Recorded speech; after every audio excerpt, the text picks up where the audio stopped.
Hello everyone, I'm Saket Bajpayee, Director of Prayas Physics Classes, Dehradun. चलिए बच्चों, तो let's begin the third lecture of atoms, है ना। तो इस लेक्चर में बच्चों हम लोग सबसे पहले एक्सरेज के बारे में देखेंगे, देन वील स्टडी मोजलेज लॉ और आखिरी में देखेंगे ब्रैग्स लॉ। तो चलिए बच्चों शुरुआत करते हैं एक्सरेज से।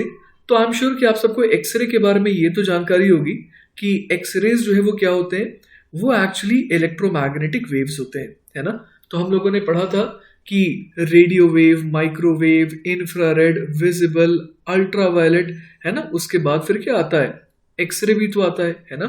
तो हमारे को ये सीक्वेंस याद था ना, RMI VUX फिर गामा, है ना।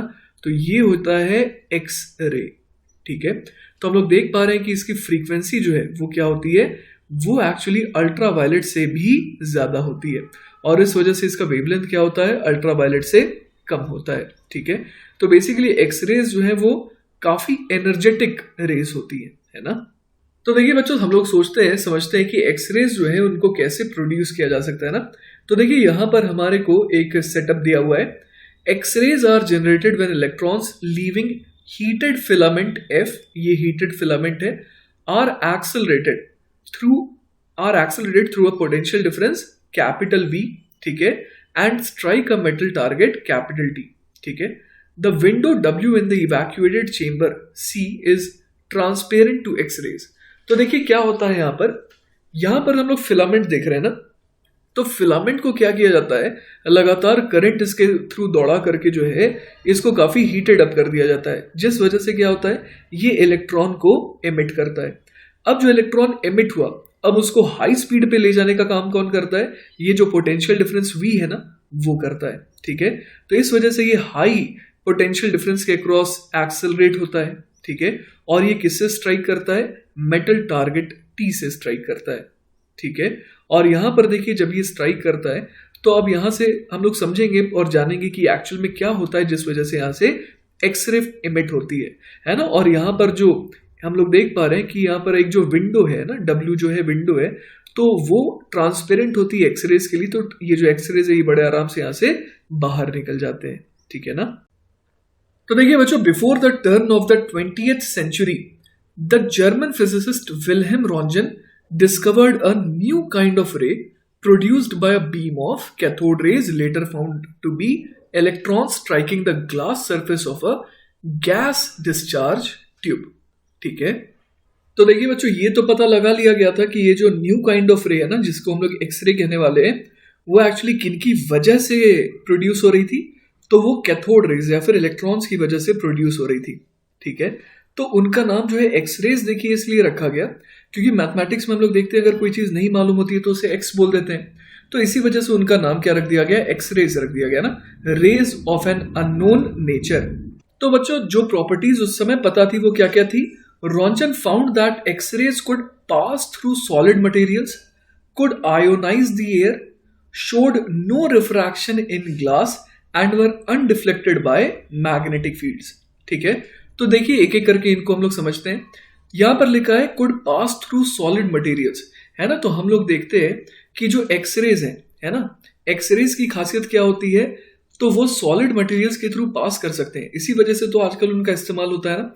तो यहां देखिए जो डायग्राम दिख रहा है आपको, इसमें क्या दिखाया जा रहा है कि जो एक्सरेज है ना, X rays emitted by excited metallic atoms in the electrode, they penetrate flesh more readily than bone and produce an image on the film।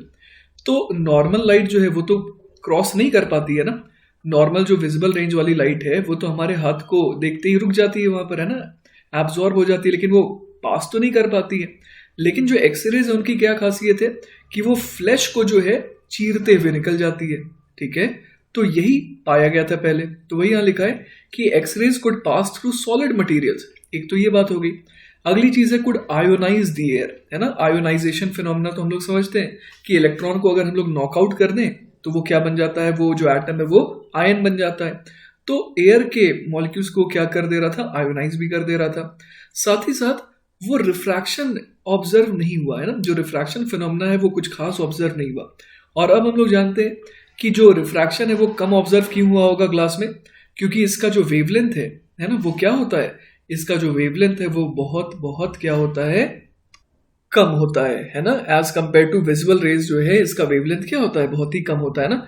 इस वजह से जो है उस समय क्या पाया गया कि वो रिफ्रैक्शन जो है वो फिनोमेना ठीक से नहीं कर रही थी, है ना, and were undeflected by magnetic fields, है ना।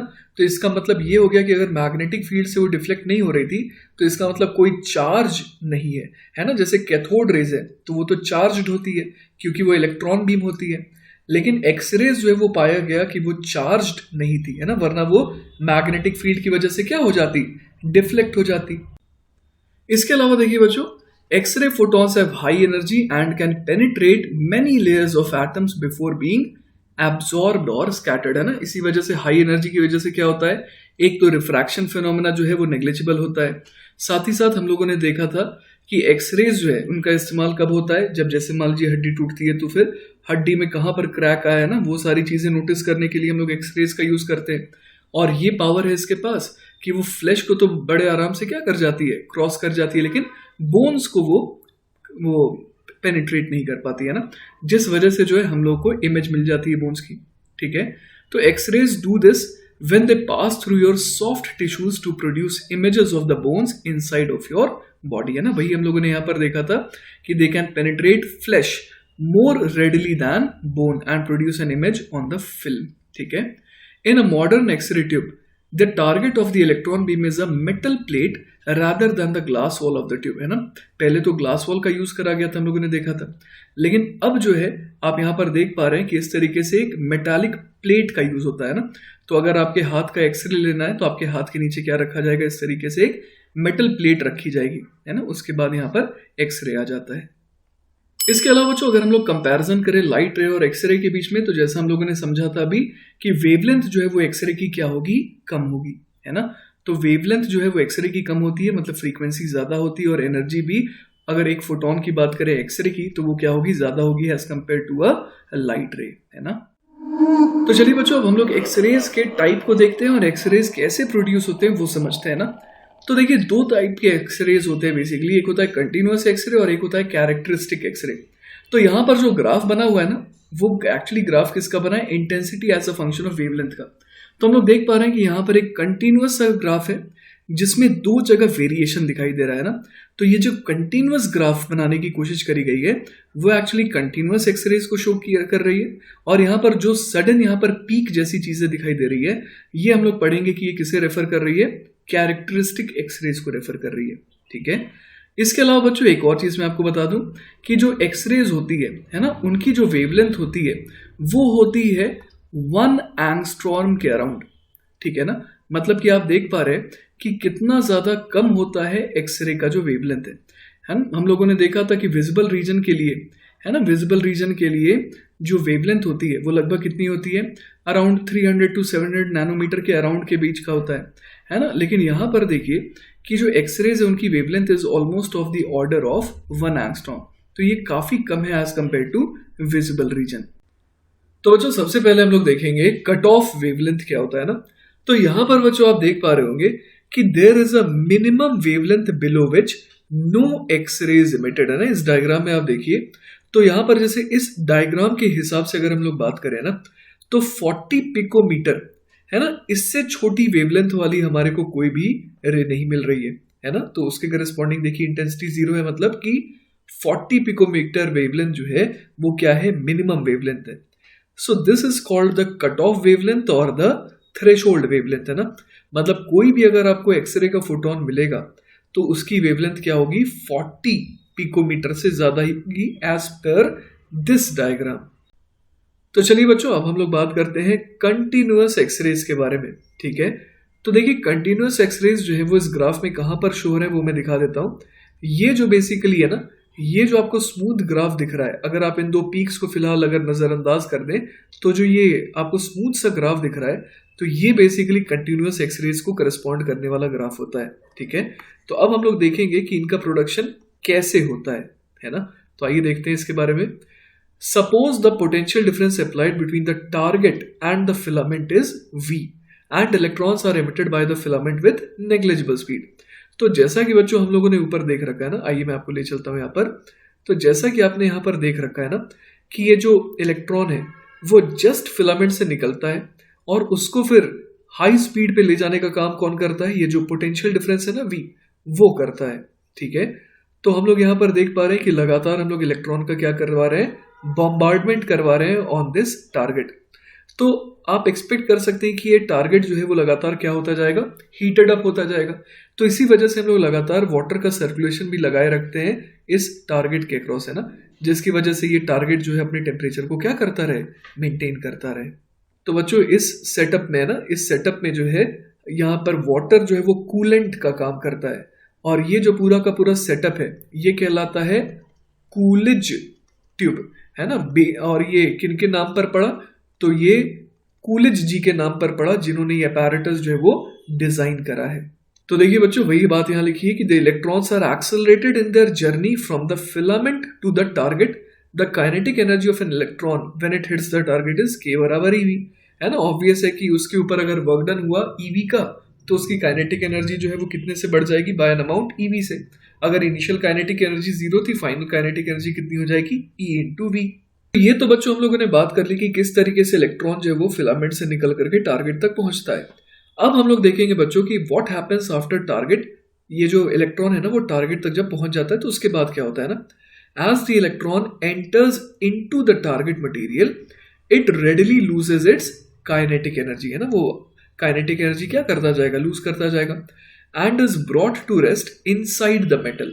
ठीक है, the electron before finally being stopped makes several collisions with the atoms in the target, है ना। वो लगातार क्या करता है?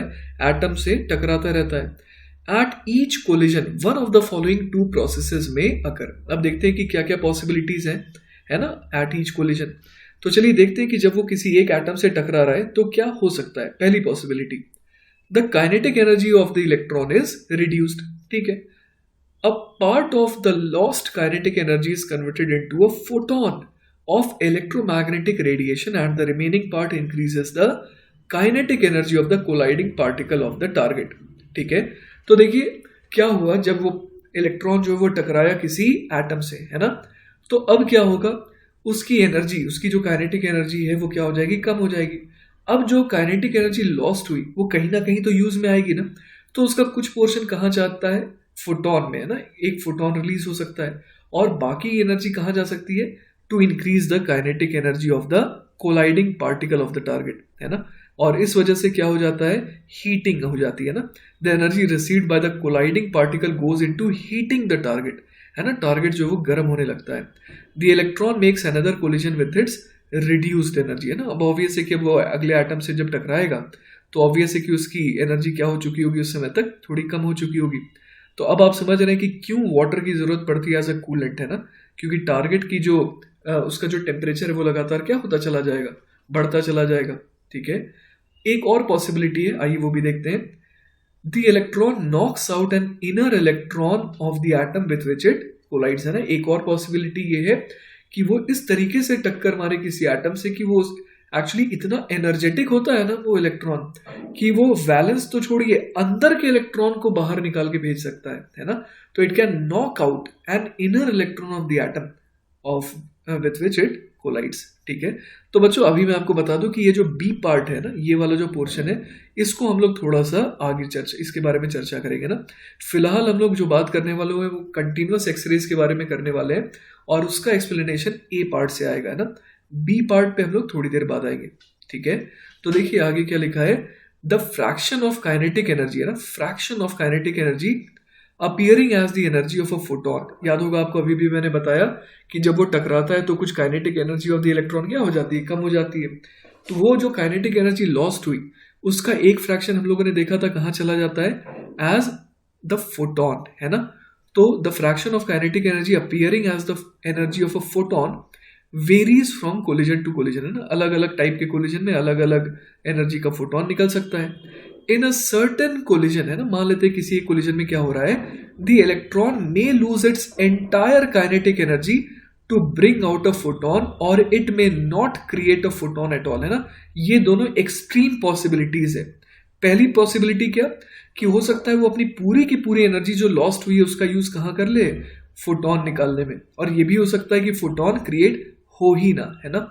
Thus the energy of the photon created can be anything between 0 and eV, है ना। तो यहाँ पर हम लोग क्या बात कर रहे हैं कि in a certain collision the electron may lose its entire kinetic energy, है ना। हो सकता है कि वो इलेक्ट्रॉन अपनी पूरी की पूरी काइनेटिक एनर्जी लुटा दे। अब वो काइनेटिक एनर्जी, ये भी हो सकता है, एक्सट्रीम केस समझिए, पूरी की पूरी एनर्जी उसने लुटा दी।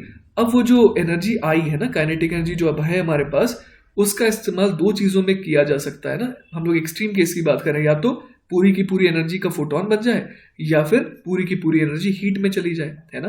तो इसी वजह से हम लोग देख पा रहे हैं कि जो फोटोन निकला उसकी एनर्जी ईवी भी हो सकती है और जीरो भी हो सकती है। जीरो कब होगी? जब उसकी पूरी की पूरी एनर्जी कहाँ चली जाए? सिर्फ हीट करने में टारगेट को चली जाए। और ईवी कब हो सकती है उस फोटोन की एनर्जी?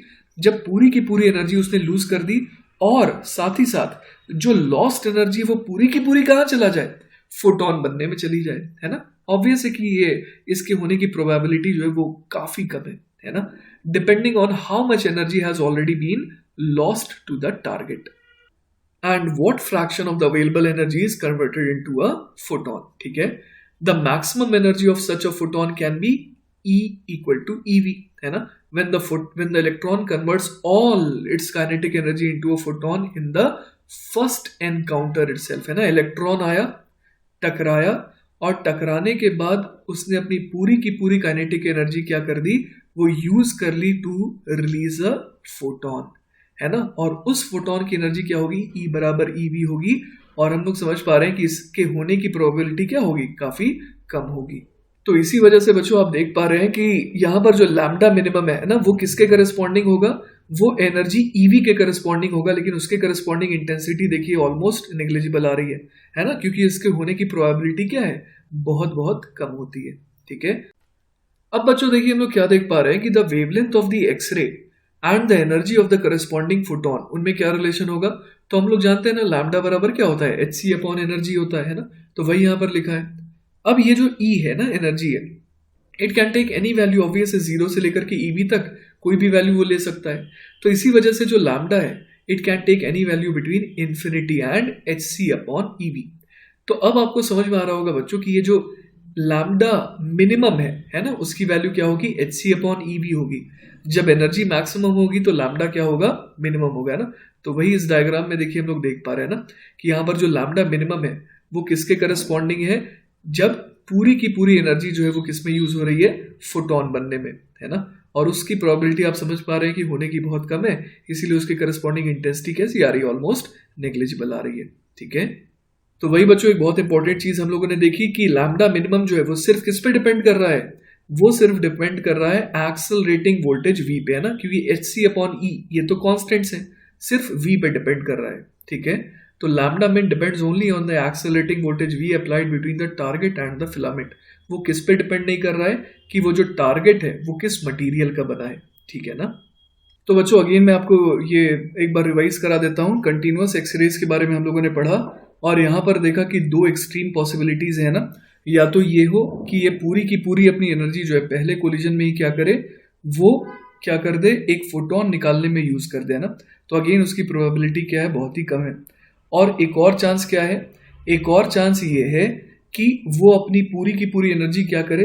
वो अपनी पूरी की पूरी एनर्जी जो है ना, वो सिर्फ और सिर्फ जो टारगेट है उसको हीट अप करने में यूज करें ना। तो अगेन उसकी भी प्रोबेबिलिटी काफी कम है। तो इसीलिए हम लोग देख पा रहे हैं कि इन दोनों केसेस के लिए जो इंटेंसिटी है वो क्या आ रहा है? बहुत कम आ रहा है ना। तो यहाँ पर हमारे को एक एक्सपेरिमेंटल इस तरीके का ग्राफ दिख रहा है। ठीक है, तो अभी हम लोगों ने सिर्फ किसके बारे में बात करी? कंटिन्यूअस एक्सरेज के बारे में बात करी। तो अब चलिए बच्चों, तो अब हम लोग बात करेंगे कैरेक्टरिस्टिक एक्सरेज के बारे में, है ना। हम लोगों ने कंटिन्यूअस एक्सरेज को तो अच्छे से पढ़ लिया। अब देखते हैं कि क्या होता है जब इलेक्ट्रॉन, है ना, inner electron from the atom को नॉकआउट करता है when it collides. The electrons in an atom occupy different quantum states characterized by the quantum numbers n, l, ml, ms. The energy primarily depends on the quantum number n, है ना। Basically जो energy है वो किस पे depend करती है? Principal quantum number n पे। The two electrons corresponding to n equal to 1 are said to be in K shell. आप लोगों ने पढ़ा होगा कि जो पहला शेल होता है ना n equal to 1, उसमें सिर्फ दो इलेक्ट्रॉन्स आ सकते हैं। Those corresponding to n equal to 2 are in L shell. और आपको ये भी मालूम होगा कि n इक्वल टू 2 वाले शेल में कितने इलेक्ट्रॉन्स आ सकते हैं, 8 इलेक्ट्रॉन्स आ सकते हैं। ठीक है, suppose the incident electron knocks out an electron from the K shell. ठीक है, तो जैसा कि बच्चों आप देख पा रहे हैं, है ना, यहाँ पर इलेक्ट्रॉन आया और उसने यहाँ के के शेल के एक इलेक्ट्रॉन को क्या किया, नॉकआउट कर दिया। ठीक है, इससे क्या क्रिएट होगा बच्चों, एक वैकेंसी क्रिएट होगी, और वह कहां पर क्रिएट होगी, के शेल में क्रिएट होगी, है ना, in the sense that now there is only one electron with n equal to 1 whereas 2 could be accommodated by Pauli exclusion principle. है ना, ये प्रिंसिपल हमें बताता है कि n इक्वल टू 1 वाले शेल में कितने इलेक्ट्रॉन्स हो सकते हैं, 2 हो सकते हैं। An electron from a higher energy state may make a transition to this vacant state। अब देखिए क्या हो जाता है, मैं आपको एक्सप्लेन करता हूं। एक्चुअली क्या होता है कि ये जो n इक्वल टू 1 है ना, इस ऑर्बिट में जो इलेक्ट्रॉन्स होते हैं वो इस न्यूक्लियस के सबसे पास होते हैं, है ना। तो जो न्यूक्लियस है ना, ये क्या करता है, ये इन इलेक्ट्रॉन्स को बहुत ज़बरदस्त तरीके से खींच करके रखता है, क्योंकि इसके सबसे पास होता है। तो यहाँ पर मामला बहुत करीबी होता है ना, ये इनके बहुत करीब वाले इलेक्ट्रॉन्स हैं, तो इनके लिए जो है ना, इनके लिए जो अट्रैक्टिव फोर्स है वो बहुत ज़्यादा होता है। तो इस एटम को बिल्कुल भी नहीं पसंद आएगा कि कोई इसके बिल्कुल करीबी इलेक्ट्रॉन को क्या करे, बाहर ले जाए, है ना। तो ये जो एटम है ना, ये बिल्कुल परेशान हो जाता है जब एक वैकेंसी क्रिएट हो जाती है, कहाँ पर, n इक्वल टू 1 वाले शेल में, है ना। ये एटम को बिल्कुल परेशान कर देता है, और एटम की एनर्जी क्या हो जाती है, बहुत हाई हो जाती है ना, क्योंकि स्टेबिलिटी जो है पहले थी, अब जैसे ही यहाँ से इलेक्ट्रॉन निकल गया तो ये एटम जो है बहुत ज़्यादा हाईली अनस्टेबल हो जा रहा है ना। तो वो बिल्कुल भी इस कंडीशन में नहीं रहना चाहता है, और इसकी एनर्जी क्या हो जाती है, बहुत हाई हो जाती है। ठीक है, व्हेन दिस हैपेंस, तो क्या होता है, तो अब बाहर के जो इलेक्ट्रॉन्स है वो बोलते हैं एटम को कि तुम टेंशन मत लो, हम लोग आ रहे हैं कूद करके यहाँ पर वैकेंसी को भरने के लिए, है ना। क्योंकि सबसे ज़्यादा परेशान कब होगा ये एटम, जब उसके बिल्कुल इमीडिएट पास वाले n इक्वल टू 1 वाले शेल में क्या हो, वैकेंसी हो, है ना। वो इसको बिल्कुल भी बर्दाश्त नहीं होता है। तो एटम बोलता है कि हाँ ठीक है, एटलीस्ट पिछले वाले कंडीशन से तो बेटर कंडीशन होगी ना, कि किसी बाहरी शेल में वैकेंसी और यहाँ पर वैकेंसी ना हो n इक्वल टू 1 में। तो बोलता है ठीक है, ऐसा करो कि कहीं बाहर से इलेक्ट्रॉन कूद करके मेरे पास, है ना, n इक्वल टू 1 वाली जगह पर आ जाओ, और वो इसको फिर भी थोड़ा सा शांत करता है। लेकिन अब देखिए यहाँ पर बच्चों कि हम लोग ये जो सी वाला डायग्राम है, इसमें क्या देख पा रहे हैं कि एक इलेक्ट्रॉन कूद करके आया, लेकिन कहाँ से कूद करके आया, वो आया n इक्वल टू 2 से। तो ये एटम थोड़ा तो शांत हुआ, लेकिन अभी भी देखिए ये पूरी तरीके से खुश नहीं है, क्योंकि ऐसा करने के चक्कर में थोड़ी तो स्टेबिलिटी आई, पर यहाँ पर देखिए एक वैकेंसी आ गई ना, तो ये एटम को अच्छा नहीं लगता है ना। लेकिन ये जो जंप हुआ ना अभी इलेक्ट्रॉन का n इक्वल टू 2 से n इक्वल टू 1 में, तो यहाँ से इस जंप की वजह से क्या होता है कि कुछ एनर्जी जो है एटम की क्या हो जाती है, कम हो जाती है, मतलब ये टुवर्ड्स स्टेबिलिटी मूव कर रहा है। तो अब एनर्जी कम हुई तो कुछ एनर्जी बाहर निकली होगी, और एनर्जी किस तरीके से बाहर निकलेगी, in the form of a photon, है ना। तो ये जो फोटोन निकलता है बाहर, है ना, वो बेसिकली क्या कहलाता है, के अल्फा एक्सरे। अब हम लोग समझने की कोशिश करते हैं कि इसे के अल्फा एक्सरे क्यों कहते हैं। ठीक है, तो बच्चों आप ऐसे समझिए कि के अल्फा एक्सरे, इसमें जो के है वो हमें ये बता रहा है कि वैकेंसी कहाँ पर थी। तो वैकेंसी कहाँ पर थी, के शेल में थी। और अल्फा का मतलब हुआ कि जो इमीडिएट नेबर है उसने इसकी मदद की। ठीक है ना, इमीडिएट नेबर ने नहीं मदद की होती तो क्या होता, उसके पड़ोसी का पड़ोसी यह हेल्प करने आता, मतलब n इक्वल टू 3 से इलेक्ट्रॉन कूद करके n इक्वल टू 1 में आता, यही होता ना। एक पॉसिबिलिटी क्या थी कि n इक्वल टू 3 वाला इलेक्ट्रॉन कूद करके कहाँ पर आ जाए, n इक्वल टू 1 की वैकेंसी को भरने के लिए, है ना। तो उस केस में हम लोग समझ पा रहे हैं कि बिल्कुल इमीडिएट नेबर हेल्प नहीं करता, तो कौन हेल्प करता है, पड़ोसी का पड़ोसी। तो उस केस में हम लोग कहते हैं कि कौन सा फोटोन निकला है, के बीटा। यहाँ पर मैंने फिर से के क्यों कहा, क्योंकि वैकेंसी के में थी, और बीटा मैंने क्यों कहा, क्योंकि अल्फा वाले ने हेल्प नहीं किया, पड़ोसी ने हेल्प नहीं किया, बीटा ने हेल्प किया, मतलब पड़ोसी के भी पड़ोसी ने हेल्प किया। तो वही बातें देखिए यहाँ पर लिखी हुई है, when such a transition takes place the difference of energy delta E is converted into an X ray photon of wavelength lambda equal to hc upon delta E, है ना। ये डेल्टा ई क्या है, ये डेल्टा ई है कि आखिर, है ना, हम लोग समझ पा रहे हैं कि जब यहाँ पर वैकेंसी थी ना, n इक्वल टू 1 में जब वैकेंसी थी, तब हम लोग समझ पा रहे हैं कि एटम की एनर्जी बहुत हाई हो गई थी, लेट अस से कि वो एनर्जी E1 हो गई थी। अब मान लीजिए कि कोई बाहरी इलेक्ट्रॉन जो है वो कूद करके आया और इस वैकेंसी को खत्म किया, तो अब एटम की एनर्जी मान लीजिए E2 हो गई। तो ऑब्वियस है कि E1 माइनस E2 है ना, इसे हम लोग क्या बोल देंगे, डेल्टा E बोल देंगे। ठीक है, क्योंकि यही तो वो एनर्जी है जिस एनर्जी से एटम है ना उसकी एनर्जी कम हो रही है, तो इतनी ही एनर्जी का फोटोन बाहर निकलना पड़ेगा। ठीक है ना। X-rays emitted due to electronic transition from a higher energy state to a vacancy created in the K shell are called KX rays। ठीक है, अब KX rays में भी मैंने आपको बता ही दिया कि अलग अलग पॉसिबिलिटीज है ना। अगर पड़ोसी मदद करने आए n इक्वल टू 2 मदद करने आए तो K अल्फा, पड़ोसी का पड़ोसी तो K बीटा, पड़ोसी के पड़ोसी का पड़ोसी आए तो K गामा। ठीक है, तो वही देखिए यहाँ पर जो ये फिगर है ये क्या शो कर रहा है, shows the process schematically है ना। if an electron from the L shell है ना पड़ोसी with n equal to 2 makes transition to the vacant state in the K shell, the X-ray emitted is called K alpha X-ray। लेकिन अगर पड़ोसी का पड़ोसी मतलब कि M शेल है ना वो ट्रांजिशन करके आता और K शेल की वैकेंसी को क्या करता, फिल करता, तो हम लोग क्या कहते हैं कि फोटोन का नाम क्या है अब, K बीटा X-rays emitted। ठीक है, इसी तरीके से हम लोग K गामा को भी डिफाइन कर सकते हैं। आई थिंक यहां तक बातें क्लियर है। अब देखिए, if a photon of K alpha X rays emitted, तो क्या होता है, the vacancy in the K shell is filled up but a vacancy is created in the L shell. अब देखिए बच्चों क्या हो सकता है, ये जो वैकेंसी आई है ना, it can be filled up by transition of electron from higher shells giving L X rays है ना। अब ऑब्वियस है कि हायर शेल्स है ना वहां से इलेक्ट्रॉन जो है कूद करके आएगा यहाँ पर है ना। तो अब कहां पर वैकेंसी आई, L शेल में आई है ना, इसीलिए अब L एक्सरेज कहलाएंगे। अगर L के ठीक पास वाला है ना मतलब कि M वहां से अगर मदद आ रही है तो हम लोग कहेंगे कि कौन सा एक्सरे निकलेगा, L अल्फा एक्सरे। उसी तरीके से अगर पड़ोसी का पड़ोसी मतलब कि N शेल से अगर मदद आएगी तो हम लोग क्या कहेंगे कि L बीटा एक्सरे एमिट हो रहा है एंड सो ऑन। ठीक है, अब देखिए बच्चों यहाँ पर एक बहुत इंपॉर्टेंट डायग्राम है जो मैं चाहता हूं कि आप हमेशा याद रखें। देखिए यहाँ पर क्या दिखाया गया है, EK का मतलब क्या हो गया, EK का मतलब हो गया एनर्जी ऑफ द एटम अगर उसके K शेल में वैकेंसी आ जाए। ठीक है, उसी तरीके से EL का मतलब क्या हो गया, एनर्जी ऑफ द एटम अगर उसके L शेल में वैकेंसी आ जाए and so on. E equal to 0 का मतलब क्या हो गया कि उसके सारे के सारे इलेक्ट्रॉन्स जो है वो क्या है, इंटैक्ट है। ठीक है ना, तो हम लोग समझ पा रहे हैं कि एक एटम खुश रहता है जब उसके सारे के सारे इलेक्ट्रॉन्स क्या होते हैं, इंटैक्ट होते हैं। अगर उसके वैलेंस शेल से कोई इलेक्ट्रॉन निकल जाए तो वो दुखी होता है, लेकिन बहुत ज्यादा दुखी नहीं होता है।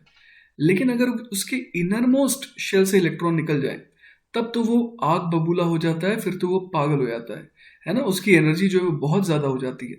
तो हम लोग समझ पा रहे हैं कि EK जो है वो सबसे ज्यादा होगा, फिर EL, फिर EM, फिर EN, और हम लोगों ने E इक्वल टू 0 किसे कहा है, अगर उसके सारे के सारे इलेक्ट्रॉन्स इंटैक्ट हैं तो। ठीक है, तो हम लोग समझ पा रहे हैं कि EK माइनस EL है ना, ये जो एनर्जी है किसकी एनर्जी होगी, K अल्फा एक्सरे की एनर्जी होगी है ना, क्योंकि जब इलेक्ट्रॉन L शेल से K शेल की वैकेंसी को फिल करने आता है तो ही तो कौन सा फोटोन निकलता है, K अल्फा। ठीक है, तो इसी तरीके से हम लोग देख पा रहे हैं कि अलग अलग ट्रांजिशन के करस्पॉन्डिंग कौन कौन से फोटोन निकल सकते हैं। ठीक है, तो वही यहाँ लिखा है, the energies EK, EL etcetera are characteristic properties of the material है ना। EK का मतलब क्या हो गया, EK का मतलब हो गया एटम की एनर्जी अगर उसके K शेल में वैकेंसी है तो अलग अलग एटम के लिए अलग अलग EK की वैल्यू होगी, है कि नहीं। हर एटम के लिए तो अरेंजमेंट सेम नहीं होता है ना, हर में अलग अलग नंबर ऑफ इलेक्ट्रॉन्स होंगे, तो इसी वजह से जो EK है ना वो अलग अलग एटम के लिए अलग अलग आएगा, उसी तरीके से EL भी अलग अलग आएगा। जिस वजह से हम लोग देख पा रहे हैं कि EK minus EL, EL minus EM etcetera also have definite values for a given material है ना। The wavelengths of the X-rays emitted corresponding to these transitions are, एक तो K अल्फा हो जाएगा, K बीटा हो जाएगा, L अल्फा हो जाएगा एंड सो ऑन। ठीक है, तो ये जो वेवलेंथ्स आई है ना, these wavelengths therefore have definite values for a particular material. The X-rays emitted in this way are the characteristic X-rays shown in figure 44.2। तो बच्चों ये रहा वो डायग्राम है ना, यहाँ पर K अल्फा, K बीटा यहाँ पर आपको दिख रहा है ना, तो ये एक्चुअली किसके करस्पॉन्डिंग है, इलेक्ट्रॉनिक ट्रांजिशंस के करस्पॉन्डिंग है। अब इनका नाम कैरेक्टरिस्टिक एक्सरे क्यों पड़ा? क्योंकि they are so named because their wavelengths may be used to identify the elements from which they originate, है ना। जैसे कि अगर मैं किसी एक्सरे के अल्फा एक्सरे को अगर वॉच करूं, है ना, तो उसकी एनर्जी जो है ना, अगर उसकी एनर्जी देखूं, उसकी वेवलेंथ देखूं, तो मुझे ये आइडिया लग सकता है कि वो किस एटम के करस्पॉन्डिंग निकला है। ठीक है बच्चों, हम लोग एक बड़ी मजेदार चीज यहाँ देखने वाले हैं। हमें ये साफ दिख रहा है कि के अल्फा और के बीटा को अगर कंपेयर करें, है ना, तो अगर मैं एक पर्टिकुलर फोटोन की बात करूं तो किसकी एनर्जी ज्यादा होगी? ऑब्वियस है, एनर्जी ऑफ के बीटा, है ना, will be greater than energy of K alpha, है कि नहीं? ऐसा मैं क्यों बोल रहा हूं? क्योंकि आप देखिए कि ई के और ई एल में जो डिफरेंस है वो कम है एज कंपेयर टू ई के और ई एम में डिफरेंस, है ना। तो ई के और ई एम में डिफरेंस के करस्पॉन्डिंग के बीटा निकल रहा है और ई के और ई एल में एनर्जी डिफरेंस के करस्पॉन्डिंग के अल्फा निकल रहा है। तो बच्चों बड़े आराम से हम लोग देख पा रहे हैं कि जो energy of K beta photon है वो क्या है? ज्यादा है as compared to energy of K alpha photon. लेकिन आप जो यहाँ पर पीक देख रहे हैं उसमें देखिए के अल्फा जो है उसकी पीक हाइयर है। तो ऐसा क्यों? तो देखिए ऐसा इसलिए हो रहा है बच्चों यहाँ पर क्योंकि ऑल्दो, है ना, एक पर्टिकुलर फोटोन की एनर्जी क्या है? कम है के अल्फा की एज कंपेयर टू के बीटा। लेकिन आप ये समझिए कि अगर हेल्प चाहिए तो आपकी मदद कौन करेगा? आपका पड़ोसी करेगा। ये तो बहुत कम केस में होता है ना कि आपका पड़ोसी नहीं कर रहा, पड़ोसी का पड़ोसी कर रहा है ना। तो इसी वजह से क्या होता है कि जब हम लोग देखते हैं कि मान लीजिए ये न्यूक्लियस है, ये मैंने के शेल बनाया ना, फिर ये मैंने एल शेल बनाया और ये मैंने एम शेल बनाया, ठीक है ना। तो अब देखिए अगर कभी भी वैकेंसी क्रिएट होगी के शेल में तो ज़्यादा प्रोबेबिलिटी क्या है कि एल शेल से मदद आए as compared to M shell के, है ना। तो एल शेल से ऑब्वियस है कि ज़्यादा, है ना, ज़्यादा टाइम्स हेल्प मिलेगी। तो जो प्रोबेबिलिटी है ना, एल शेल से इलेक्ट्रॉन के कूद करके आने की और के शेल की वैकेंसी को भरने की, वो बहुत ज़्यादा है as compared to M shell से। तो जिस वजह से क्या हो रहा है कि ऑल्दो एक फोटोन की एनर्जी कम है लेकिन एक फोटोन थोड़ी आ रहा है। मतलब कहने का मतलब ये है कि बहुत ज़्यादा फोटोन आ रहा है के अल्फा के एज कंपेयर टू के बीटा, जिस वजह से क्या हो रहा है कि के अल्फा, है ना, के अल्फा के करस्पॉन्डिंग जो इंटेंसिटी आ रही है वो क्या आ रही है? बहुत ज़्यादा आ रही है। ठीक है, तो जो के अल्फा का वेवलेंथ है उसके करस्पॉन्डिंग हम लोग समझ रहे हैं कि इंटेंसिटी क्या हो रही है? बहुत ज़्यादा हो रही है, क्योंकि नंबर ऑफ फोटॉन्स वो क्या हो गए? के अल्फा के करस्पॉन्डिंग बहुत ज़्यादा हो गए एज कंपेयर टू के बीटा। इसके अलावा बच्चों इस डायग्राम को देख करके भी हम लोग एक और बड़े आसानी से एक बात कह सकते हैं कि के अल्फा, है ना, energy of K alpha photon वो क्या होगा? वो ज़्यादा होगा as compared to energy of L alpha photon, और वो भी किससे ज़्यादा होगा? Energy of M alpha photon, है ना। तो हम लोगों ने तीनों केस में जो अल्फा वाले फोटॉन्स है उनमें एक कंपैरिजन ड्रॉ किया है ना, क्योंकि हम लोग देख पा रहे हैं कि जो डिफरेंसेस है, एनर्जी का डिफरेंसेस या गैप्स हैं, वो धीरे धीरे क्या होता जा रहा है? कम होता जा रहा है। चलिए बच्चों, तो एक आसान सा सवाल देखते हैं। सवाल है, find the maximum frequency of the X rays emitted by an X ray tube operating at 30 kilo volt. तो यहाँ पर देखिए हमारे को क्या दे रखा है? 30 किलो वोल्ट जो है वो क्या है? एक्सेलरेटिंग वोल्टेज है, ठीक है ना। तो हम लोग समझ पा रहे हैं कि जो इलेक्ट्रॉन है उसकी एनर्जी कितनी हो जाएगी जब वो टारगेट तक पहुंच रहा होगा? तो उसके पास जो एनर्जी हो जाएगी वो हो जाएगी 30 किलो इलेक्ट्रॉन वोल्ट, है ना। तो बच्चों हम लोग समझ पा रहे हैं कि जो मैक्सिमम फ्रीक्वेंसी का जो फोटोन निकलेगा वो कब निकलेगा? जब क्या हो कि ये इलेक्ट्रॉन जो है ना, जिसके पास कितनी एनर्जी है? जिसके पास 30 किलो इलेक्ट्रॉन वोल्ट एनर्जी है, वो जाए और टकराए एक एटम के साथ, और उस कोलिजन की वजह से क्या हो, वो पूरी की पूरी एनर्जी, है ना, वो पूरी की पूरी जो एनर्जी है उसका यूज कर ले किसमें? एक फोटोन निकालने में, ठीक है ना। अगेन मैं आपको एक बार समझा दूं, है ना, कि होगा क्या? इलेक्ट्रॉन जाएगा इस एनर्जी के साथ 30 किलो इलेक्ट्रॉन वोल्ट के साथ, और वो जाते के साथ टकराएगा एटम के साथ और तुरंत रुक जाएगा, है ना। और जो काइनेटिक एनर्जी इसकी लॉस्ट हुई ना, और ऑब्वियस है कि पूरी की पूरी एनर्जी ही इसकी लॉस्ट हो गई, तो ये जो पूरी की पूरी लॉस्ट काइनेटिक एनर्जी है, it should get converted into a photon, और उस फोटोन की एनर्जी कितनी रहे? 30 किलो इलेक्ट्रॉन वोल्ट, ठीक है ना। तो हम लोग समझ पा रहे हैं 30 kilo electron volt should be equal to h nu. तो यहां से देखिए न्यू कितना आ जाएगा, न्यू आ जाएगा 30 kilo electron volt divided by, है ना। अब यहां पर हमें एच की वैल्यू रखनी होगी, है ना। एच की वैल्यू होती है 4.14 into 10 to the power -15 electron volt second. तो हम लोग देख पा रहे हैं कि यहां से क्या आ जाएगा हमारे पास, यहां से फ्रीक्वेंसी जो है वो आ जाएगी 30,000, है ना। 30,000 इलेक्ट्रॉन वोल्ट कैंसिल आउट हो जाएंगे, divided by 4.14 into 10 to the power -15 second. तो इसको सॉल्व करने पर बच्चों फ्रीक्वेंसी की वैल्यू आ रही है 7.2 into 10 to the power 18 hertz, है ना। और यही क्या हो जाएगा बच्चों, हमारा फाइनल आंसर हो जाएगा। क्लियर है ये बात। चलिए बच्चों, तो नेक्स्ट सवाल देखते हैं। An X ray tube operates at 20 kilo volt. A particular electron loses 5% of its kinetic energy to emit an X ray photon at the first collision. Find the wavelength corresponding to this photon. तो देखिए बच्चों, ये बहुत ही आसान सवाल है, क्योंकि इसमें क्या कह दिया है गया है कि एक्सेलरेटिंग वोल्टेज कितना है, 20 किलो वोल्ट है। तो इलेक्ट्रॉन की एनर्जी कितनी हो चुकी होगी, 20 किलो इलेक्ट्रॉन वोल्ट। लेकिन जब वो टक्कर खा रहा है ना, तो हम लोग ये देख पा रहे हैं कि सिर्फ 5% of its kinetic energy is use to emit the photon, है ना। तो इसका 5/100 कर देते हैं ना, 5% ऑफ दिस, है ना, वो किस में कन्वर्ट हो रहा है, फोटोन में। तो इसको हम लोग किसके बराबर लिख देंगे, hc/λ के।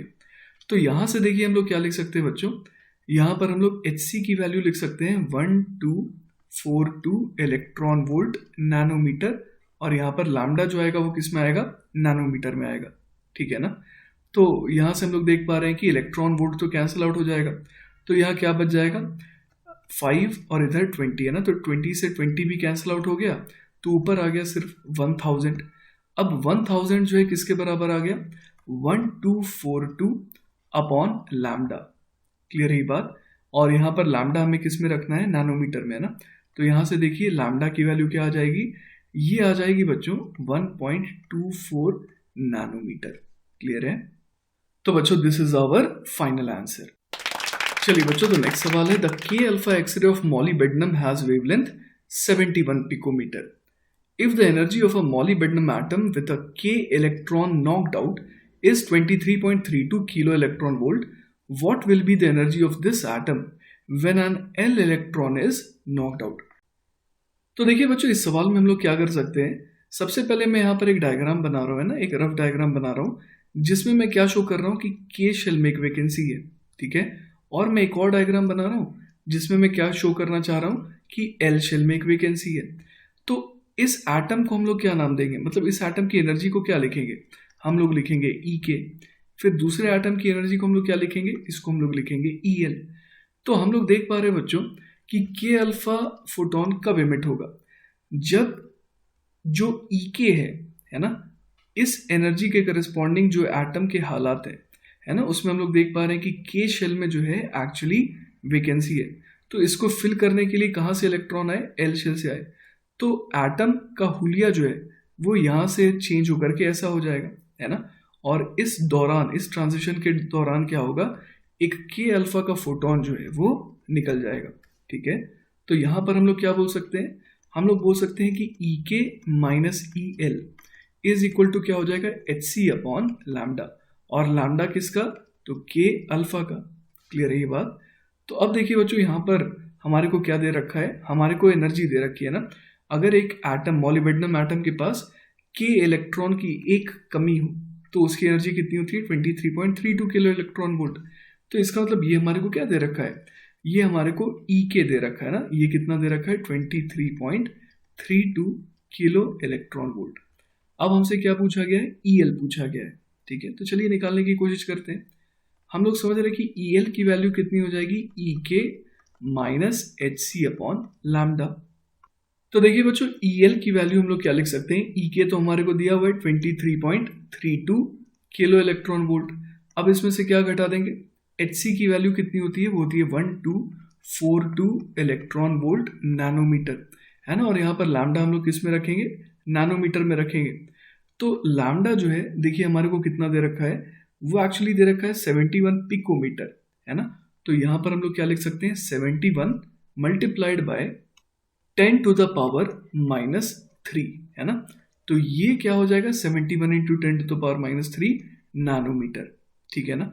तो आइए देखते हैं यहाँ से क्या आ जाएगा हमारे पास, ये आ जाएगा 23.32 किलो इलेक्ट्रॉन वोल्ट है ना, माइनस अब ये बन जाएगा बच्चों 1242 अपॉन 71, और देखिए यहाँ पर क्या आ जाएगा हमारे पास, ये आ जाएगा बच्चों नैनोमीटर से नैनोमीटर गया और 10 टू द पावर -3 ऊपर जाकर के 10 टू द पावर 3 बन जाएगा, तो ये बन जाएगा किलो इलेक्ट्रॉन वोल्ट। तो बच्चों ये आ जा रहा है actually 23.32 kilo electron volt minus 17.5 kilo electron volt है ना। तो अगर इसे सॉल्व करें तो देखिए हमारा फाइनल आंसर आ जाएगा 5.82 किलो इलेक्ट्रॉन वोल्ट, ठीक है। तो यही क्या हो जाएगा EL हो जाएगा है ना, और EL का मतलब क्या हुआ, एनर्जी ऑफ द एटम जब उसके पास एक वैकेंसी हो कहाँ पर, L शेल में, ठीक है। चलिए बच्चों, तो नेक्स्ट सवाल है X ray beam can be deflected. अब यहाँ पर 4 ऑप्शंस है, by an electric field, magnetic field, electric field as well as by magnetic field, neither by an electric field nor by magnetic field. तो देखिए बच्चों एक्सरे बीम जो है वो किससे बना होता है, फोटोन से बना होता है, जो कि चार्जलेस होते हैं है ना, उनके पास कोई चार्ज नहीं होता है। तो इस वजह से हम लोग समझ पा रहे हैं कि ना तो इलेक्ट्रिक फील्ड ना ही मैग्नेटिक फील्ड है ना, वो किसी से भी डिफ्लेक्ट नहीं होंगे, ठीक है। तो इसीलिए हमारा आंसर क्या हो जाएगा, डी हो जाएगा। चलिए बच्चों, तो नेक्स्ट सवाल देखते हैं। सवाल है if the potential difference applied to the tube is doubled and the separation between the filament and the target is also doubled, तो कट ऑफ वेवलेंथ पे क्या असर आएगा, ठीक है। तो बच्चों हमारे को पता है कि कट ऑफ वेवलेंथ है ना, लैम्डा जो है वो कितने के बराबर होता है, वो होता है HC अपॉन EV के, है ना।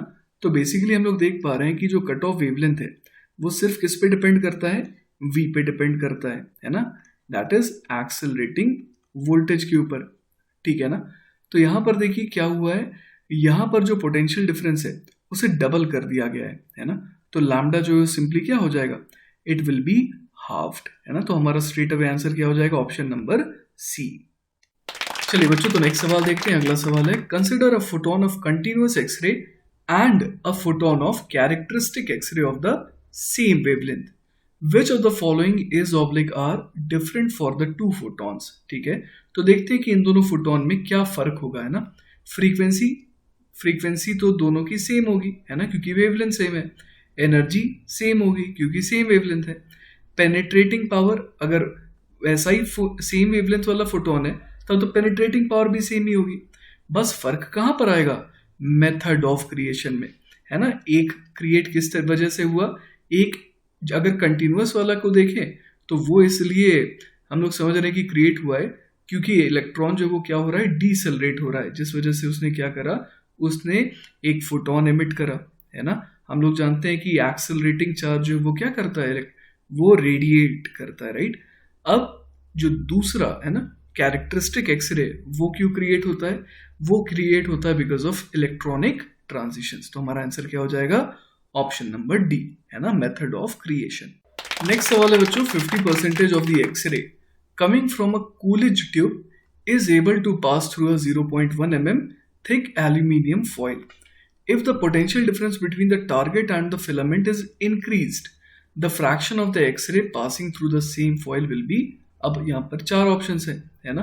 तो देखिए बच्चों सवाल क्या एग्जैक्टली कहना चाह रहा है, सवाल ये कह रहा है कि 50% ऑफ द एक्सरे है ना, out of all the photons 50% photon जो है ना, वो क्या कर पा रहे हैं, they are able to pass through a 0.1 mm thick aluminium foil.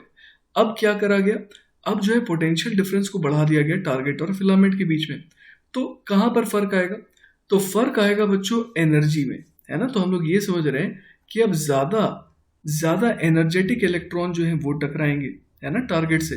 तो जिस वजह से क्या होगा, और एनर्जेटिक फोटोन निकल सकते हैं, है ना। तो अगर फोटोन की एनर्जी बढ़ रही है तो हम लोग समझ पा रहे हैं कि अब ज्यादा फोटोन जो है ना, they will be able to pass through the foil, है ना। तो इसीलिए हमारा आंसर क्या हो जाएगा, greater than 50%।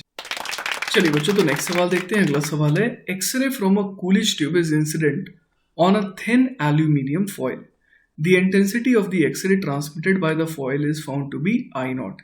Intensity of the X ray का मतलब क्या होगी, एक तरीके से नंबर ऑफ फोटॉन्स पे वो डिपेंड कर रहा है ना। The heating current is increased so as to increase the temperature of the filament, है ना, जो फिलामेंट है उसके टेम्परेचर को क्या कर दिया गया, बढ़ा दिया गया। The intensity of the X ray emitted by the foil will be, है ना, अब हमें बताना है।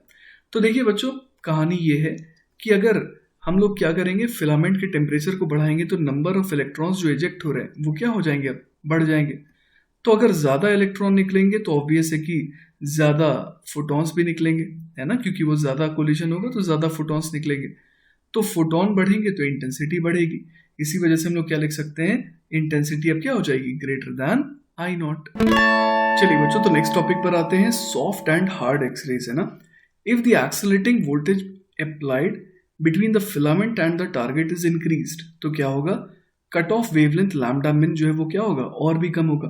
मतलब अब और ज्यादा, है ना, और ज्यादा एनर्जी का फोटोन भी निकल सकता है कि नहीं। X rays of low wavelengths are called hard X rays and those of large wavelength are called soft X rays. ठीक है, hard and soft are simply relative terms, है ना, ऐसा तो कोई एक ऐसा मार्जिन नहीं है कि इसके बाहर को हार्ड कहते हैं इसके बाहर को सॉफ्ट कहते हैं ना। In terms of energy, harder X rays means more energy in each photon. ठीक है, so if the voltage between the filament and the target is increased we get harder X rays, है ना। If the filament current in a Coolidge tube is increased by increasing the voltage in the filament circuit, more electrons are emitted per unit time, है ना। अगर हम लोग filament के current को बढ़ा देंगे तो क्या होगा, ज़्यादा फिलामेंट से इलेक्ट्रॉन निकलेंगे, है ना, और मोर इलेक्ट्रॉन्स निकलने पर हम लोग क्या कह सकते हैं कि अगर ज़्यादा इलेक्ट्रॉन्स निकलेंगे तो ज़्यादा नंबर ऑफ एक्सरे फोटॉन्स भी निकलेंगे पर यूनिट टाइम। ठीक है, तो इस वजह से हम लोग समझ पा रहे हैं कि इंटेंसिटी ऑफ एक्सरेज क्या होगी, इंक्रीज होगी, है ना। लेकिन उस केस में भी हम लोग समझ सकते हैं कि कट ऑफ वेवलेंथ जो लैम्डा मिनिमम है वो क्या रहेगा, अनचेंज रहेगा, क्योंकि kinetic energy of the electrons reaching the target is not affected by the filament current. चलिए बच्चों, तो हमारा नेक्स्ट टॉपिक है मोज़लेज लॉ। तो सबसे पहले ये ग्राफ देखिए बच्चों, यहाँ पर आप देख पा रहे हैं कि अलग अलग एलिमेंट्स हैं, है ना, और उनके, है ना, उनके कैरेक्टरिस्टिक के अल्फा एक्सरे, है ना, उसकी रूट ऑफ फ्रीक्वेंसी यहाँ पर आपको शो करी गई है। ठीक है, तो ये जो प्लॉट है ये बनाया था मोज़ले जी ने ना। तो वही लिखा है Moseley plot for the of the K alpha line of the characteristic X-ray spectra of 21 elements. The frequency is calculate from the measured wavelength, है ना, उन्होंने वेवलेंथ कैलकुलेट करा और उसके हिसाब से उन्होंने फ्रीक्वेंसी निकाल ली। तो देखिए फ्रॉम दिस लीनियर रिलेशन, है ना, हम लोग यहाँ पर देख पा रहे हैं बच्चों की कैसा रिलेशन आ रहा है, यहाँ पर एक लीनियर रिलेशन आ रहा है। तो from this linear relation Moseley concluded that there must be a fundamental property of the atom which increases by regular steps, है ना, यहाँ पर step wise increment हो रहा है as one moves from one element to the other. This quantity was later identified to be the number of protons in the nucleus and was referred to as the atomic number. तो यहाँ पर जो उन्होंने लिखा है ना element number in periodic table, तो वो बेसिकली क्या आया, वो आया एटॉमिक नंबर, है ना, number of protons in the nucleus. तो दस elements should be arranged in the ascending order of atomic number and not of atomic weight, है ना। पहले एटॉमिक वेट के हिसाब से जो है ना, पीरियोडिक टेबल बनाया गया था और उसमें बहुत प्रॉब्लम आ रही थी। तो इसी वजह से मोज़ले जी ने सोचा कि आखिर किस तरीके से यहाँ पर अरेंज करा जाए। तो उनको ये समझ में आया कि अच्छा ascending order of atomic number के हिसाब से एलिमेंट्स को अरेंज करना चाहिए। ठीक है, this removed several discrepancies existing in the periodic table. For example nickel, है ना, हैज एटॉमिक वेट कितना 58.7, whereas the atomic weight of cobalt is 58.9, है ना। तो अगर हम लोग एटॉमिक वेट के हिसाब से चले तो पहले कौन आना चाहिए था, पहले निकल आना चाहिए था। लेकिन के अल्फा एक्सरे अगर ऑब्जर्व करें तो वो कोबाल्ट का क्या है, लेस है then the frequency of K alpha X ray of from निकल। तो इस वजह से जो है सीक्वेंस जो है वो क्या है, कोबाल्ट फिर निकल, ना कि निकल फिर कोबाल्ट। ठीक है, similarly several other rearrangements were made. तो बच्चों ये जो ग्राफ बना है ना, ये जो ग्राफ बना है वो हम समझ पा रहे हैं कि y बराबर mx प्लस सी जैसा है। तो यहाँ पर जो है ना y का रोल है वो कौन प्ले कर रहा है, वो रूट ऑफ फ्रीक्वेंसी प्ले कर रहा है ना। तो जो एग्जैक्ट इक्वेशन है वो क्या है, रूट ऑफ फ्रीक्वेंसी बराबर a times z minus B. ठीक है, और हम लोग समझ पा रहे हैं इस ग्राफ का जो स्लोप होगा वो क्या होगा, स्मॉल a होगा। तो ये जो बच्चों रिलेशन आया ना, इसे कहते हैं मोजलेज लॉ, ठीक है। और यहाँ पर ए और बी क्या है, कॉन्स्टेंट्स हैं।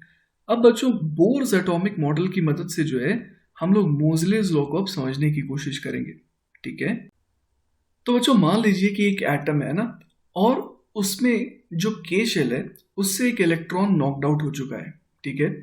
अब एल शेल का जो इलेक्ट्रॉन है ना, वो क्या करने वाला है, वो उस के शेल की वैकेंसी को फिल करने वाला है, ठीक है। तो consider an electron from the L shell which is about to make a transition to the vacant side. अब देखिए क्या होगा यहाँ पर, it finds the nucleus of charge Z. हम लोग देख पा रहे हैं कि जेड चार्ज जो है वो न्यूक्लियस में screened by the spherical cloud of the remaining one electron in the K shell, है ना। तो हम लोग ये देख पा रहे हैं बच्चों कि ये जो इलेक्ट्रॉन है जब ये जंप कर रहा है तो यहाँ पर है ना, यहाँ पर क्या है, एक इलेक्ट्रॉन है जो कि के शेल में ही है ना, वो उसे परेशान कर रहा है। तो वही यहाँ लिखा है कि it finds the nucleus of charge Z is screened by the spherical cloud of the remaining one electron in the K shell. If we neglect the effect of the outer electrons and the other L electrons, the effect making the transition finds a charge Z-1e at the center.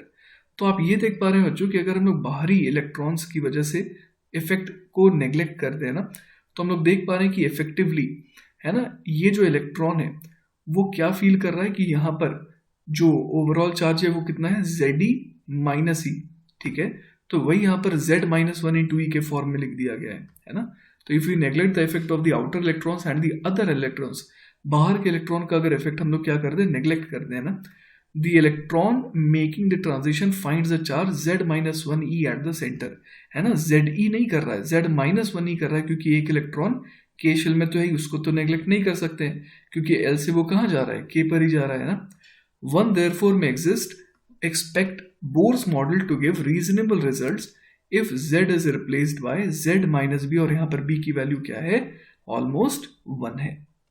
तो अब देखिए बच्चों, अगर हम लोग Bohr's model को ओबे करें तो हम लोग समझ पा रहे हैं कि एनर्जी जो है वो कितनी रिलीज होगी। तो n इक्वल टू 2 से n इक्वल टू 1 पे हो रहा है ना, ट्रांजिशन जो है यहीं से हो रहा है। तो हम लोग क्या लिख सकते हैं, डेल्टा ई बराबर एच न्यू होता है, और वो किसके बराबर हो जाएगा, R H C Z minus B का होल स्क्वायर मल्टीप्लाइड बाय 1/1 का स्क्वायर माइनस 1/2 का स्क्वायर। आपको याद होगा आर एच सी और यहाँ जेड स्क्वायर होता था ना, लेकिन अब जेड हम लोग कौन सा लेंगे, जेड इफेक्टिव लेंगे। तो वो कितना हो जाएगा, जेड माइनस बी हो जाएगा, और बी हमने ऑलमोस्ट 1 माना है कि नहीं। तो ये बात हम लोग किसके लिए कर रहे हैं, के अल्फा के लिए कर रहे हैं, ठीक है। तो यहाँ पर आप देख सकते हैं कि रूट ऑफ फ्रीक्वेंसी बराबर कितना आ जाएगा, अगर इसे कैलकुलेट करें तो 1 माइनस 1/4 इज 3/4, और उसको मल्टीप्लाई कर देंगे किससे, r इंटू सी, है ना। h तो कैंसिल आउट हो जाएगा, और साथ ही साथ z माइनस बी का स्क्वायर था तो रूट लेने पर वो बाहर आ जाएगा। तो रूट ऑफ फ्रीक्वेंसी बराबर कितना आ गया, √3rc/4 multiplied by z minus B, है ना। और यही इक्वेशन देखिए हम लोगों ने ऊपर भी देखी थी, जहां पर सिर्फ a की वैल्यू को हम लोग क्या बोल देंगे, √3rc/4। तो ये ऊपर वाली इक्वेशन में ही तो कन्वर्ट हो जाएगा ना। तो इस तरीके से हम लोग बोर्स मॉडल की मदद से देखिए एक्सप्लेन कर सकते हैं यहाँ पर, है ना। अब एक बुरी खबर आपके लिए वो ये है कि बेचारे मोजले साहब जो है ना, जिनकी मदद से पीरियोडिक टेबल को डिजाइन करा गया, he was killed in the First World War at an early age of 27 years, ठीक है। चलिए बच्चों, तो नेक्स्ट सवाल देखते हैं। अगला सवाल है, figure shows the intensity wavelength relations of X-rays coming from two different Coolidge tubes. The solid curve represents the relation for the tube A, in which the potential difference between the target and the filament is VA, and the atomic number of the target material is ZA.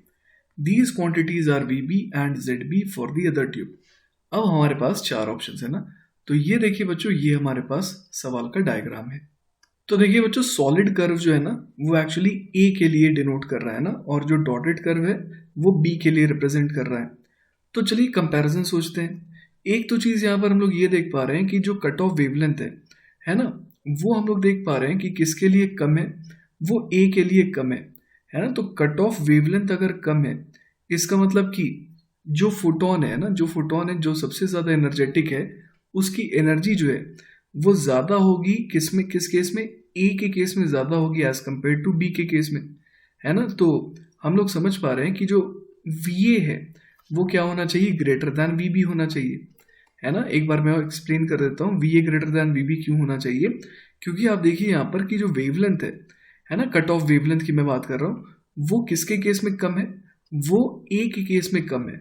और wavelength कम होने का मतलब क्या हुआ, wavelength कम होने का मतलब हुआ कि एनर्जी उस फोटोन की ज़्यादा है। तो जो हम लोग समझ पा रहे हैं कि जो कट ऑफ वेवलेंथ है ना, वो किस एनर्जी को करस्पॉन्ड करता है, वो ईवी एनर्जी को करस्पॉन्ड करता है, ठीक है ना। तो ईवी जिसका ज़्यादा होगा वो कौन है, वो ए हो जाएगा, ठीक है। तो अब देखिए हमने V A greater than V B तो सोच लिया, अब जेड के ऊपर कंपैरिजन करते हैं ना, तो हम लोग यहाँ पर देख पा रहे हैं कि के अल्फा जो है ना, दोनों के लिए क्या है, अलग अलग है। एक के केस में हम लोग देख पा रहे हैं कि के अल्फा जो है वो कम वेवलेंथ के लिए, और एक के केस में के अल्फा जो है वो ज़्यादा वेवलेंथ के लिए करस्पॉन्ड कर रहा है ना। तो अगर ए के बारे में बात करें तो फॉर ए हम लोग देख पा रहे हैं कि के अल्फा की जो वेवलेंथ है वो क्या है, ज़्यादा है। तो बच्चों हमें मोजलेस लॉ पता है, वो क्या कहता है, under the root of frequency is equal to क्या हो जाता है, under the root of 3RC upon 4 multiplied by Z minus B, ठीक है। तो अगर हम लोग के अल्फा के बारे में बात कर रहे हैं, है ना, तो ये तो खैर ए और बी दोनों के लिए सेम ही रहेगा। अब हम लोग यहाँ पर ये देख पा रहे हैं कि फ्रीक्वेंसी है ना, फ्रीक्वेंसी को हम लोग कैसे रिलेट कर सकते हैं वेवलेंथ से। तो आप देखिए कि एच न्यू बराबर क्या होता है, एच सी अपॉन लैम्डा होता है।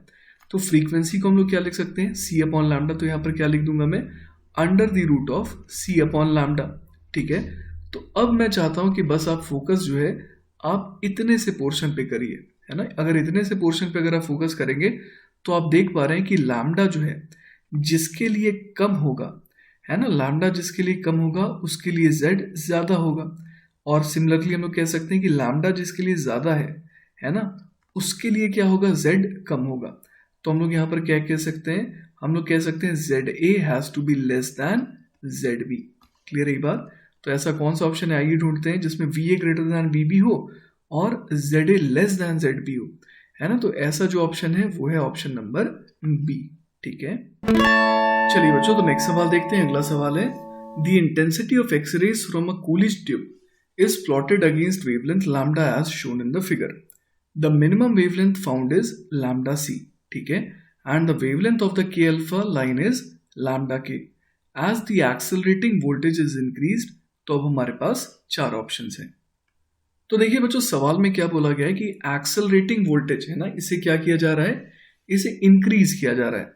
तो अगर एक्सेलरेटिंग वोल्टेज को बढ़ाएंगे, है ना, तो हम लोग समझ पा रहे हैं कि एक्सेलरेटिंग वोल्टेज को बढ़ाने से इलेक्ट्रॉन की एनर्जी बढ़ गई।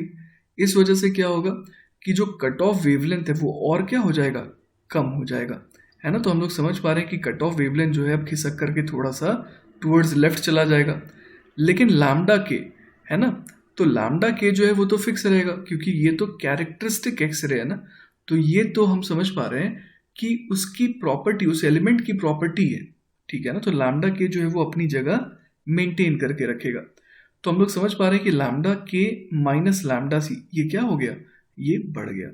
तो इसीलिए हमारा जवाब क्या हो जाएगा, ऑप्शन नंबर ए। चलिए बच्चों, तो नेक्स्ट सवाल देखते हैं। अगला सवाल है, के alpha wavelength emitted by an atom of atomic number Z equal to 11 is lambda. Find the atomic number for an atom that emits K alpha radiation with wavelength 4 lambda. तो बच्चों यहाँ पर स्ट्रेट अवे हमारे को क्या use करना चाहिए, हमारे को मोजलेज लॉ यूज करना चाहिए ना।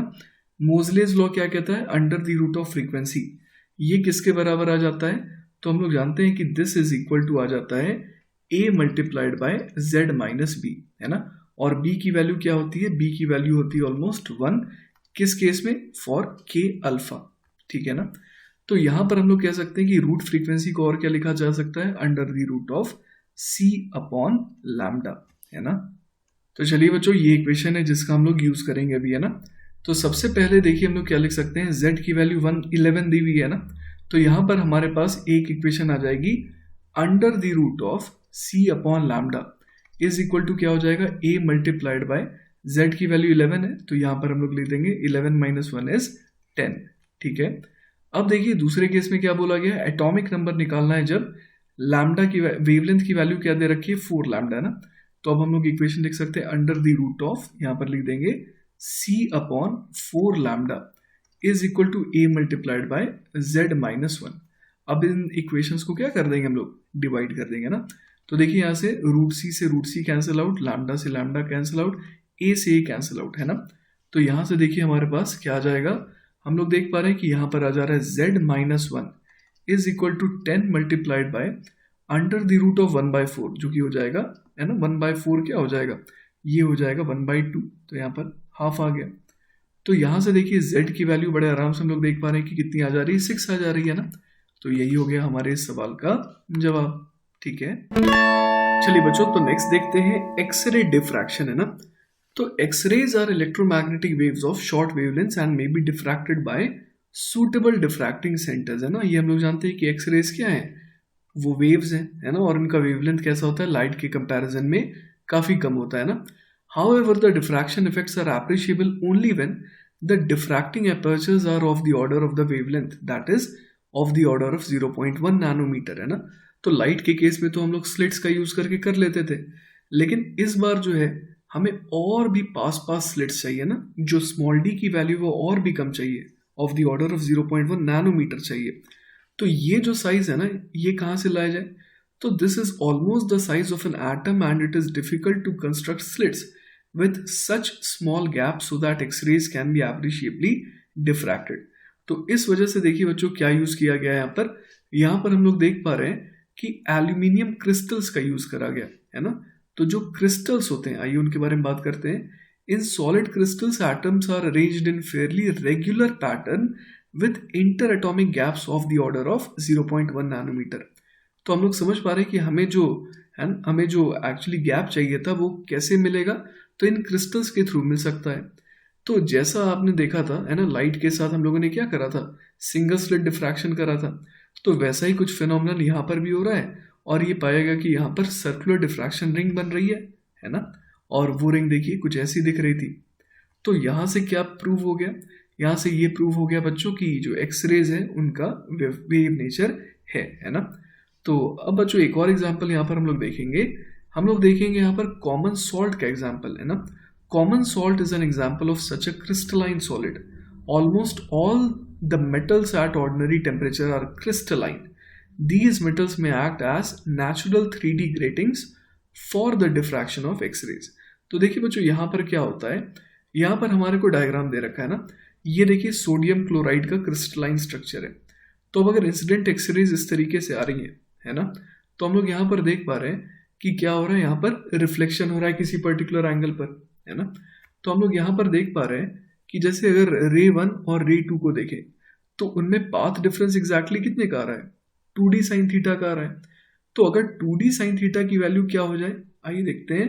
अगर 2D साइन थीटा की वैल्यू बच्चों m लैम्डा के बराबर हो जाए, तो हम लोग समझ पा रहे हैं कि इन दोनों रेस का क्या होगा, कंस्ट्रक्टिव इंटरफेरेंस होगा, ठीक है। तो वही लिखा है where m is the order of an intensity maximum, है ना। और ये जो है 2D sine theta equal to m lambda, वो क्या कहलाता है, ये कहलाता है ब्रैग्स लॉ, ठीक है। और ये किनके नाम पर है, ये ब्रिटिश फिजिसिस्ट W.L. ब्रैग के ऊपर है, who first derived it. He and his father shared the 1915 Nobel Prize in Physics for their use of X-rays to study the structures of crystals, ठीक है। The angle of incidence and reflection is called a Bragg angle, है ना। यहाँ पर हम लोग देख पा रहे हैं कि जो एंगल ऑफ इंसिडेंस और रिफ्लेक्शन है वो क्या कहलाता है, वो ब्रैग एंगल कहलाता है। क्लियर है ये बात। तो बच्चों इसी के साथ हमारा ये चैप्टर पूरी तरीके से खत्म होता है। आई होप कि आपको चीजें अच्छे से समझ में आई होंगी। इन केस अगर कोई डाउट रह जाता है then feel free to contact me, I will be very happy to help you. Take care बच्चों, बाय बाय।